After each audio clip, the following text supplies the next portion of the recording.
Hello and welcome back to my channel. Today we are going to be tackling a vintage simplicity pattern for the cutest little bag you've ever seen.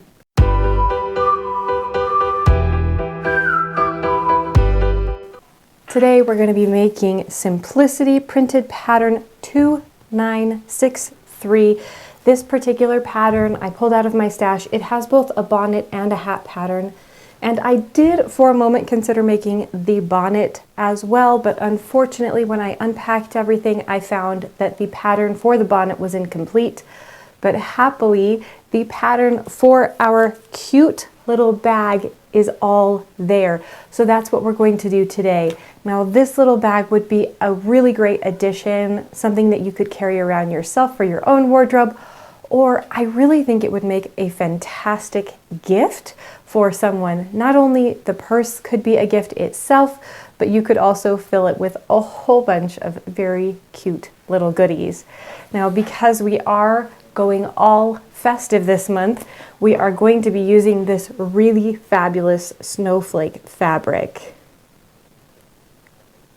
Once again, for this pattern, we're diving into not only our stash of patterns, but our stash of fabric. So this is fabric I picked up, I think last year or the year before. These are remnant pieces. I did go through and make sure I had enough, and I do. For the lining of the bag, I'm going to be using leftover fabric from when we made our circle skirt for our Star Wars cosplay.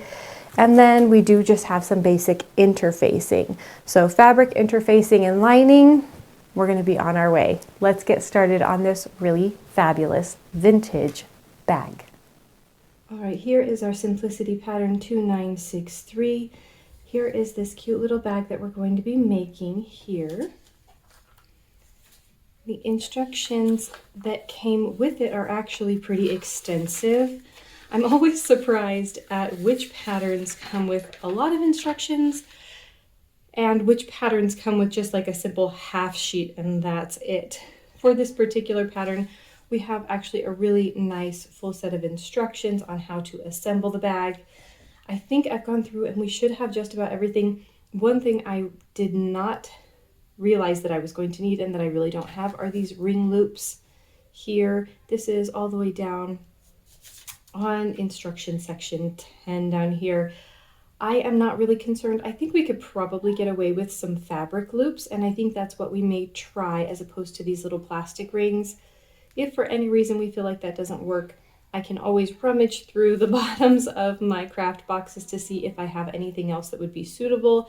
But since we are doing our best to use up our scraps and things that we already have around the house, I am not going to run back out to the store to get more.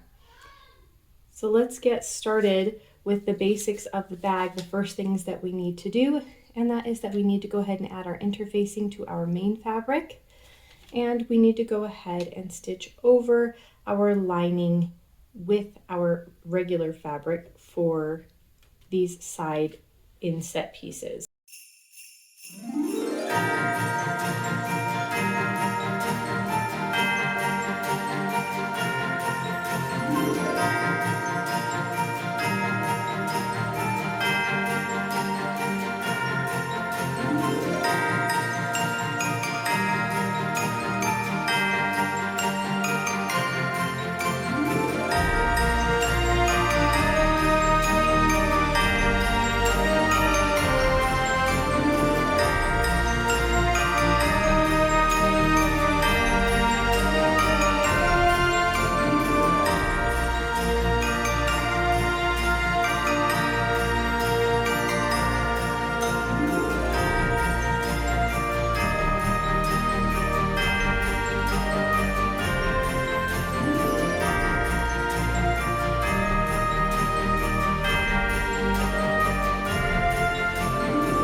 All right, my dears, we have put all of our pieces together.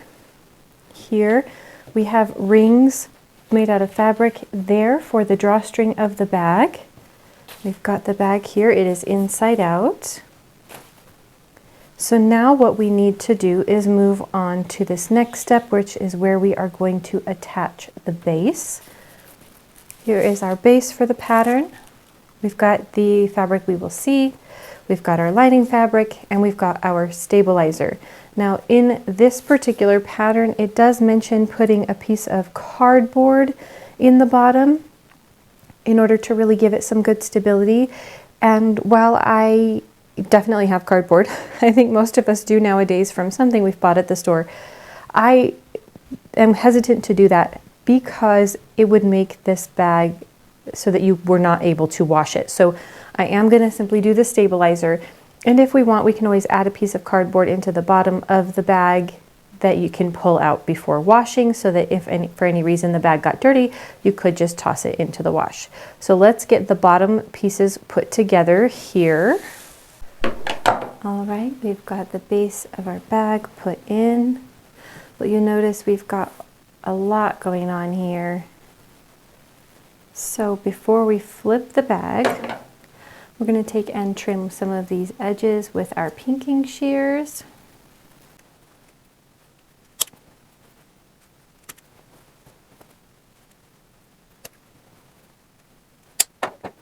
We are also going to trim these insides down.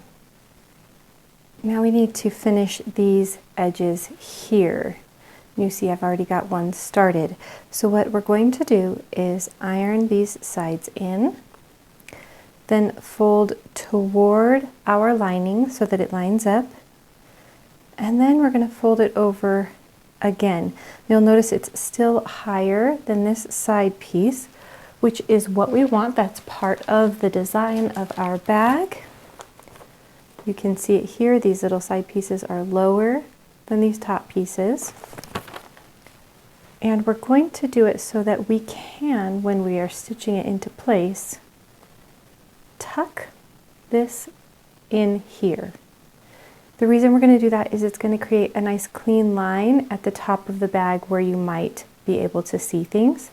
Past that, we've used our pinking shears. You could also use a serger, but we've got that together, so we're not worried about this fraying or becoming gummed up.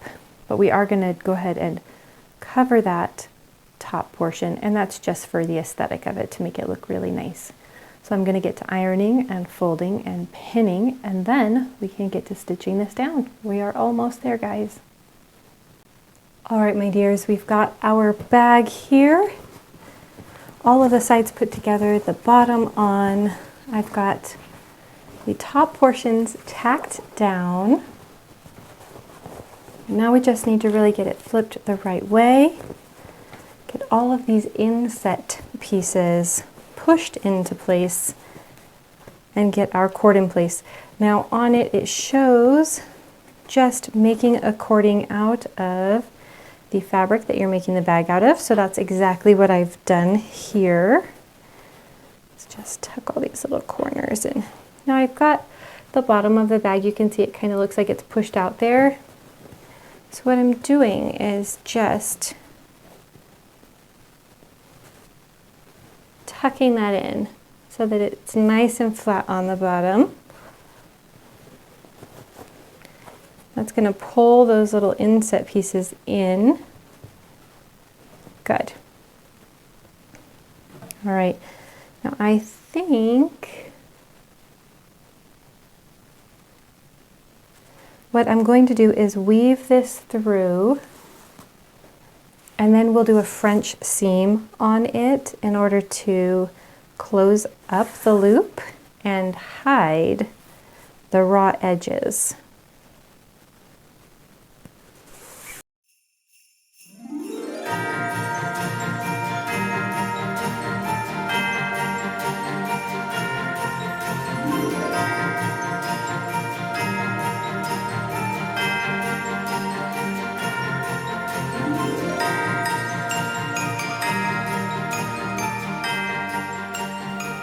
All right, my dears, here it is. We have our completed vintage simplicity bag. I think it turned out really cute. It definitely has a lot of storage if you've got your phone, maybe a pair of sunglasses. You could easily stick your wallet in, and you definitely have enough room to go. It would also make a really cute gift bag, right? If you were to say do a nice little bath bomb, maybe some specialty soap from one of my favorite shops, Boulder Creek Soap Works. And ooh, how about a gorgeous face mask? All of a sudden you've got a really, really nice gift for someone for the holidays there. Overall, I really like this pattern. It was fun to do. It was definitely a learning experience for me. I don't really make a lot of bags. I think I've only made one or two really in the past. And so there were definitely little spots along the way that I really had to think about, repress, redo things, but I think it turned out really nicely. If I were truly going to be using this as an everyday bag, I think what I would do is create a little circle of fabric that I was able to sew into the top here that maybe had a drawstring in the center, so that I could close the top of the bag, truly close it and hide what was inside. Because you can see, even when the sides are kind of pulled up taut, you can see down into it. So it's definitely not going to be hiding anything. However, like I said, if you did want to have that availability, cutting out a large piece of fabric with a hole in the center that could then be gathered up with a small drawstring into the center, I think could do the job nicely. And it would still fit with that vintage aesthetic, as you do see bags that look like that from the 1940s, 1950s, and 1960s. I hope you guys had a great time today with our simplicity pattern.